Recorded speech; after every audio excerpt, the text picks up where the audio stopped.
ಮಗ್ಗಲು ಹೋದ್ರೆ ಅದನ್ನು ಹೊಲಸು ನಾರ್ತೈತೆ ಅಂತ ಮೂಗು ಮುಚ್ಕೊಂತೀರಿ. ಈ ದೇವನ ಸೃಷ್ಟಿ ಎಷ್ಟು ರಹಸ್ಯಪೂರ್ಣ ಅಂದರೆ, ಯಾವ ತಿಪ್ಪೆಯನ್ನು ಮುಟ್ಟಿದ್ರೆ ಕೈ ತಗೊಳ್ತೀವಿ, ಯಾವ ತಿಪ್ಪೆಯ ಮಗ್ಗಲು ಹೋದ್ರೆ ಹೊಲಸು ನಾರ್ತೈತೆ ಅಂತ ಮೂಗು ಮುಚ್ಕೊಂತೀವಲ್ಲ, ಅಂಥ ತಿಪ್ಪೆಯ ಗರ್ಭದೊಳಗಿಂದನೇ ಒಂದು ಸುಗಂಧ ಸೂಸುವ ಹೂವು ಅರಳಿ ನಿಲ್ತೈತೆಲ್ಲ. ಇದು ಸೃಷ್ಟಿಯ ವೈಚಿತ್ರ್ಯ. ಈ ಸೃಷ್ಟಿ ಅಷ್ಟು ರಹಸ್ಯವಾಗಿದೆ. ದೇವರು ಈ ಜಗತ್ತಿನಲ್ಲಿ ಮತ್ತು ಜೀವನದಲ್ಲಿ ಅತ್ಯಂತ ರಹಸ್ಯವನ್ನು ತುಂಬಿಟ್ಟು ನಮಗೆಲ್ಲ ಕಳಿಸಿದ್ದಾನೆ ಈ ಜಗತ್ತಿಗೆ. ನೀವು ಮನುಷ್ಯನ ದೇಹವನ್ನೇ ತೆಗೆದುಕೊಳ್ಳಿ, ದೇವರು ಇದರಲ್ಲಿ ಎಂಥ ಅದ್ಭುತವಾದ ವೈಶಿಷ್ಟ್ಯವಾಗಿರುವಂಥ ರಹಸ್ಯ ಈ ದೇಹ ಮನ ಬುದ್ಧಿಗಳಲ್ಲಿಟ್ಟು ಕಳಿಸಿದ್ದಾನೆ ದೇವರು. ಈ ದೇಹ ಇದೆ. ನೀವೊಂದು ಮೋಟರ್ ಸೈಕಲ್ ತಗೊಂಡು ಹೋಗ್ತೀರ,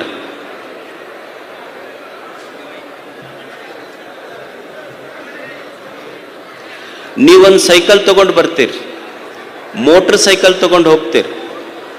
ಮೋಟರ್ ಸೈಕಲ್ ತಗೊಂಡು ಹೋಗುವಾಗ ಸುಮ್ಮನೆ ಒಂದು ಸಣ್ಣ ಮುಳ್ಳು ಚುಚ್ಚಿದ್ರೆ ನಿಮ್ಮ ಮೋಟರ್ ಸೈಕಲ್ ಟ್ಯೂಬ್ ಪಂಚರ್ ಆಗ್ತದೆ. ಏನು ಬಹಳ ದೊಡ್ಡದಿಲ್ಲ, ಒಂದು ಸಣ್ಣ ಮುಳ್ಳು ಚುಚ್ಚಿದ್ರೆ ತೂತು ಬೀಳ್ತೈತಲ್ಲ, ಒಂದು ಸಣ್ಣ ಮುಳ್ಳಿನ ತೂತು ಬಿದ್ದರೆ ಒಂದು ಮೋಟರ್ ಸೈಕಲ್ ಟ್ಯೂಬ್ ಪಂಚರ್ ಆಗ್ತೈತಿ.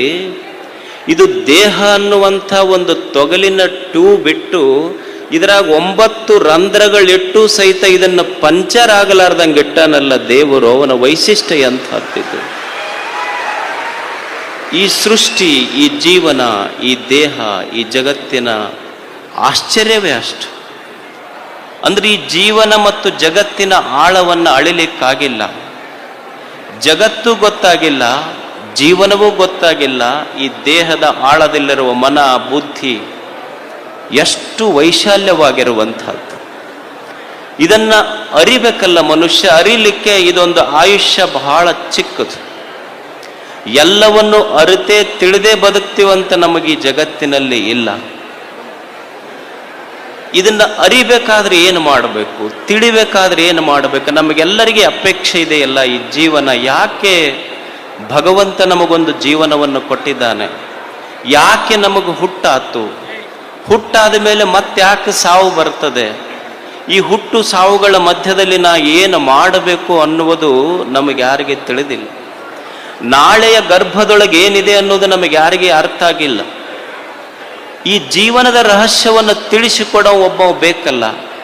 ಈಗ ನೀವೊಂದು ಕಾಡಿನೊಳಗೆ ಹೋಗ್ತೀರಿ, ಕಾಡಿನೊಳಗೆ ಹೋದಾಗ ನಿಮಗೆ ದಾರಿ ಗೊತ್ತಾಗೋದಿಲ್ಲ. ಯಾ ಕಡೆ ಹೋಗಬೇಕು, ದಾರಿ ಎಲ್ಲಿದೆ, ಊರಿಗೆ ಬಂದಿದ್ದೆಲ್ಲಿ, ನಾ ಎಲ್ಲಿಗೆ ಹೋಗಬೇಕು ಅನ್ನುವ ದಾರಿ ಗೊತ್ತಾಗೋದಿಲ್ಲ.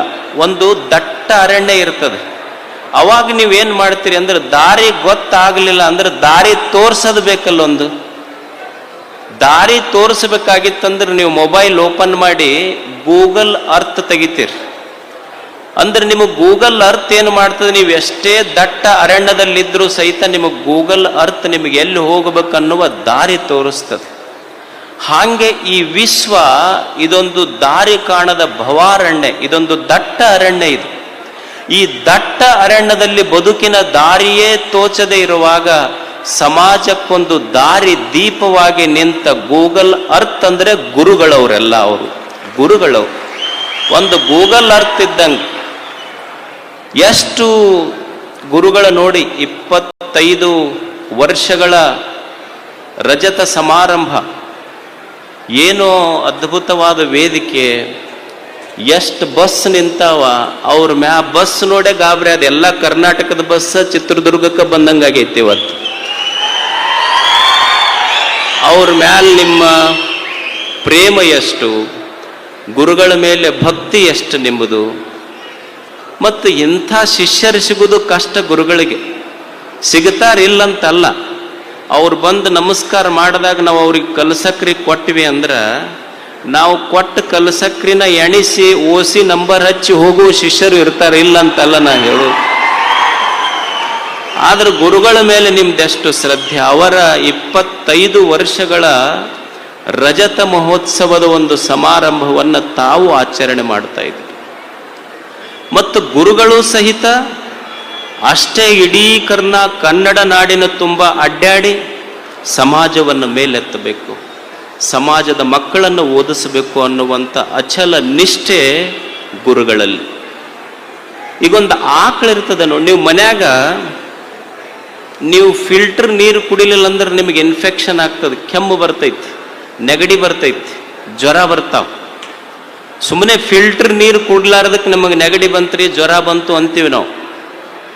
ಒಂದು ಆಕಳಿರ್ತೈತಿ, ಆಕಳ ಅದೇನು ಫಿಲ್ಟರ್ ನೀರು ಕುಡ್ದಿಲ್ಲ, ಎಲ್ಲೋ ಮೇಯಕ್ಕೆ ಬಿಟ್ರಿ ಅಂದ್ರೆ ಹೊಲಸು ಕಸ ತಿಂದೈತಿ, ಬರಾಗ ಹಳ್ಳದ ರಾಡಿ ನೀರು ಕುಡ್ದೈತಿ, ಮನೆಗೆ ಬಂದ ಮೇಲೆ ನೀವು ಹಾಕಿದ ಮುಸುರಿ ನೀರು ಕುಡ್ದೈತಿ.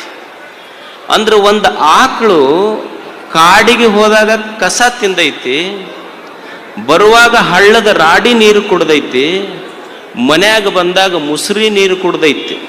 ಅಂದ್ರೆ ಕಸ ತಿಂದು ರಾಡಿ ನೀರು ಕುಡಿದು ಎಂಜಲ ನೀವು ಹಾಕಿದ ಮುಸುರಿ ನೀರು ಕುಡಿದು ಆಕಳ ತನ್ನ ಕರುವಿಗೆ ಹಾಲು ಕೊಟ್ಟಿತ್ತಲ್ಲ, ಹಾಲು ಕುಡಿದ ಕರುವಿಗೆ ಎಂದು ಇನ್ಫೆಕ್ಷನ್ ಆಗಿಲ್ಲ, ಅಮೃತ ಕೊಟ್ಟೈತದ. ಹಾಗೆ ಒಬ್ಬ ಗುರು ಜೀವನದಲ್ಲಿ ನೂರಾರು ಕಷ್ಟಗಳನ್ನು ತಾನು ಸ್ವೀಕಾರ ಮಾಡಿ ತನ್ನ ಶಿಷ್ಯರಿಗೆ ಕೊಟ್ಟದ್ದು ಜ್ಞಾನ ಸೇವೆಯ ಅಮೃತ. ಅವ ಗುರುತಾಯಿ ಆತ, ಅಷ್ಟೇ ಆತ. ಒಬ್ಬ ಗುರುತಾಯಿ ಸಮಾಜಕ್ಕೆ. ಅಂಥ ಗುರುಗಳ ರಜತ ಮಹೋತ್ಸವ ಇದು. ಅವರು ಸನ್ಯಾಸ ದೀಕ್ಷೆಯನ್ನು ಸ್ವೀಕರಿಸಿ 25 ವರ್ಷಗಳಾತು. ಒಬ್ಬ ಗುರು ಅಂತ ಯಾರಿಗನ್ನಬೇಕು? ಒಬ್ಬ ಗುರು ಅಂದ್ರೆ ಯಾವನ ಮಾತಿನಲ್ಲಿ ಸತ್ಯದ ಬೆಳಕಿದೆ, ಶಾಂತಿಯ ನೆರಳಿದೆ, ಅಂಥವನಿಗೆ ಗುರು ಅನ್ನಬೇಕು.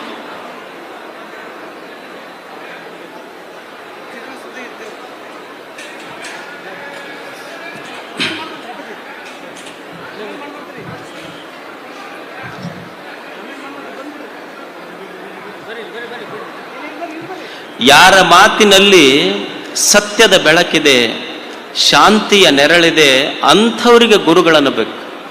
ಮತ್ತೆ ಯಾವ ಪುಣ್ಯ ಪುರುಷನ ಸಾನ್ನಿಧ್ಯದಲ್ಲಿ ನಾನು ಕೂಡುವುದರಿಂದ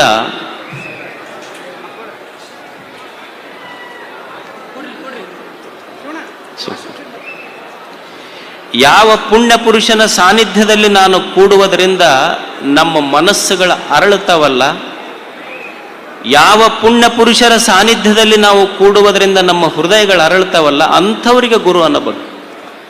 ಈಗ ನೀವು ನೋಡ್ರಿ, ಇಷ್ಟು ಜನ ಗುರುಗಳು ಕುಂತಾರ, ಮತ್ತು ಇಷ್ಟು ಜನ ಸೇರಿರಿ, ಎಷ್ಟು ಶಾಂತ ಕುಂತೀರಿ ನೀವೆಲ್ಲ. ಇಲ್ಲಿ ನಿಮ್ಮ ಸಾಹೇಬ್ರಿಗೆ ಕೇಳ್ರಿ, ಅವರು ವಿಧಾನಸೌಧದಾಗ ಬರೀ 200 ಮಂದಿ ಇರ್ತಾರೆ, ಎಷ್ಟು ಗದ್ದಲ ಮಾಡ್ತಾರ ಅವ್ರು.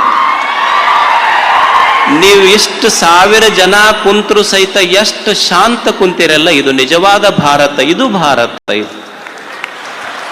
ಇದು ಗುರುಗಳ ಸಾನ್ನಿಧ್ಯದಲ್ಲಿ ಒಬ್ಬ ಟೆನಿಸನ್ ಕವಿ ಇರ್ತಾನೆ. ಒಬ್ಬ ಟೆನಿಸನ್ ಅಂತ ಒಬ್ಬ ಕವಿ, ಅವ ಹೇಳ್ತಾನೆ, ಒಬ್ಬ ಗುರುವಿನ ಸಾನ್ನಿಧ್ಯದಲ್ಲಿ ಒಬ್ಬ ಶಿಷ್ಯ ಹೇಗಿರ್ತಾನೆ. ಗುರು ಒಂದು ಸೂರ್ಯ ಎಲ್ಲದಾನಂದ್ರ ಸುಮಾರು 15 ಲಕ್ಷ ಕಿಲೋಮೀಟರ್ ದೂರದಲ್ಲಿರುವ ಸೂರ್ಯ ನನ್ನ ಮನೆಯ ಅಂಗಳದಲ್ಲಿರುವ ಒಂದು ಮಗ್ಗು. ನಾನಾ ನೀರು ಹಾಕಿ ಬೆಳೆಸಿನಂತ ತಿಳ್ಕೊಂಡು ಒಂದು ಮಗ್ಗನ್ನು ನೀವು ಅರಳಿಸ್ಲಿಕ್ಕೆ ಹೋರಿ, ಮೊಗ್ಗು ಅರಳುವುದಿಲ್ಲದು. ಪಕ್ಕಳೆಗಳು ಉದುರು ಬೀಳುತ್ತವೆ ಹೊರತು ಮಗ್ಗು ಹೂವಾಗುವುದಿಲ್ಲ. ಮಗ್ಗಿಗೆ ನಾನಾ ನೀರು ಹಾಕಿ ಬೆಳೆಸಿ ನೀ ಬಳ್ಳಿಗಂತ ತಿಳ್ಕೊಂಡು ನೀವು ಬೆಳೆಸಕ್ಕೆ ಹೋದ್ರೆ ಬರುವುದಿಲ್ಲ. ಅದು ಮೊಗ್ಗೆ ಹೂವಾಗಿ ಅರಳುವುದಿಲ್ಲ, ಮೊಗ್ಗೆಯ ಪಕ್ಕಳೆಗಳು ಉದುರುತ್ತವೆ ಹೊರತು ಮೊಗ್ಗೆ ಹೂವಾಗುವುದಿಲ್ಲ. ಆದರೆ ಎಲ್ಲೋ 15 ಲಕ್ಷ ಕಿಲೋಮೀಟರ್ ದೂರದಲ್ಲಿರುವ ಸೂರ್ಯನ ಒಂದು ಸಣ್ಣ ಕಿರಣ ಆ ಮೊಗ್ಗಿನ ಮೇಲೆ ಬಿದ್ದರೆ ಸಾಕು. ಸೂರ್ಯ ಮೊಗ್ಗೆಯನ್ನು ಮುಟ್ಟಿಲ್ಲ, ಆದರೆ ಮೊಗ್ಗೆ ಹೂವಾಗಿ ಅರಳುವುದನ್ನು ಬಿಟ್ಟಿಲ್ಲ. ಇದು ಸೂರ್ಯನಿಗೂ ಮೊಗ್ಗೆಗೂ ಇರುವ ಸಂಬಂಧ, ಇದು ಗುರು ಮತ್ತು ಶಿಷ್ಯನಿಗೆ ಇರುವ ಸಂಬಂಧ. ಇದು ಎಲ್ಲೋ ದುರ್ಗದಲ್ಲಿರುವ ಗುರುಗಳು, ಎಲ್ಲೋ ಕನ್ನಡದ ಮೂಲೆಯಲ್ಲಿರುವ ಶಿಷ್ಯರು, ಅವರ ಮಾತು, ಅವರ ಸಾನ್ನಿಧ್ಯ ನಿಮಗೆಲ್ಲ ಅಷ್ಟು ಸಂತೋಷ. ನೋಡಿ, ಇಷ್ಟೆಲ್ಲ ಗುರುಗಳ ಸಾನ್ನಿಧ್ಯದಲ್ಲಿ ನೀವು ಕುಂತೀರಲ್ಲ, ಎಷ್ಟು ತಣ್ಣಗೆ ಕುಂತೀರಿ. ಅಂದ್ರೆ ಯಾರ ಸಾನ್ನಿಧ್ಯದಲ್ಲಿ ನಾನು ಕೂಡುವುದರಿಂದ ನಮ್ಮ ಮನಸ್ಸು ತಣ್ಣಗಿರ್ತೈತಿ, ಅವರೇ ಗುರುಗಳು.